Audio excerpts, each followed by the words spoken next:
কি ব্যাপার, তুমি আজকে মন খারাপ করে আছো, কিছু কথা বলতেছো না যে? কি হয়েছে তোমার, বলো আমাকে। কি হয়েছে বুঝো না? ভাবলিতেছ খুব তো বড় বড় কথা বলতা, আমার এইটা আছে ওইটা আছে বাড়ি আছে, খুব তো লোভ দেখাইতা। আর এখন নিয়ে আসছো একটা ভাঙা বাড়িতে, আবার তোমার সাথে কি কথা বলবো? হ্যাঁ আহা, তুমি রাগ করতেছো কেন? দেখো, তুমি আমি পছন্দ করে তো বিয়ে করছি, তাই না? আর এটা হলো আমার চাচার বাড়ি। আমাদের বাচ্চা কাচ্চা যখন হবে তখন আমাদের ফ্যামিলি মাইনে নিবে, তখন তোমাকে নিয়ে আমাদের বাড়িতে চলে যাও। বাড়ি আছে, এটা কিন্তু সত্য, তুমি আমাকে ফাউল ভাইবো না। শোনো, স্বামী স্ত্রী ঝগড়া করলে সংসারে অমঙ্গল হয়। তা এখন অনেক রাত হয়েছে, চলো আমরা শুয়ে পড়ি।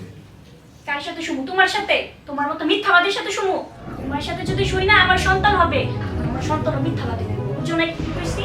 আর আমি চাই না তোমার মতো মিথ্যাবাদীর সাথে সংসার করে আমার লাইফটা আমি নষ্ট করে ফেলি, বুঝাতে পারছি? রাস্তার ফকিরও যদি বিয়ে করতাম না, তারপর আমি অনেক ভালো থাকতাম, কিন্তু তোমার মতো মিথ্যাবাদীরে বিয়ে কইরা আমার লাইফটা আমি পুরো ধ্বংস করে ফেলছি। এখন যাও, তুমি নিজে সহ যাও। শোনো, তুমি আমাকে খারাপ বলো আর যাই বলো, আমি তোমাকে মন থেকে ভালোবেসে বিয়ে করেছি। আর এটা আমার চাচার বাড়ি, আমার চাচার বাড়িতে তোমার নিয়ে আসছি, পরে আমাদের বাড়িতে নিয়ে যাবো। চলো এখন শুয়ে পড়ি। ঘুমাবো তো অবশ্যই, তবে তুই নিচে আর আমি উপরে। আর এই যে বালিশটা রাখলাম না, এই পারের জন্য না আসস।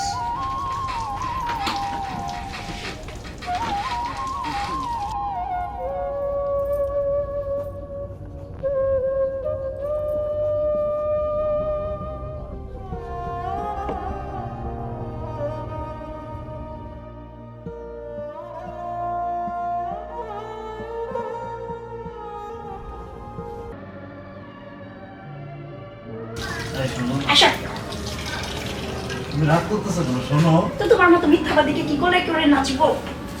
দেখো, আমি তোমাকে পাওয়ার জন্য এত কিছু করেছি। শোনো, একটু শোনো।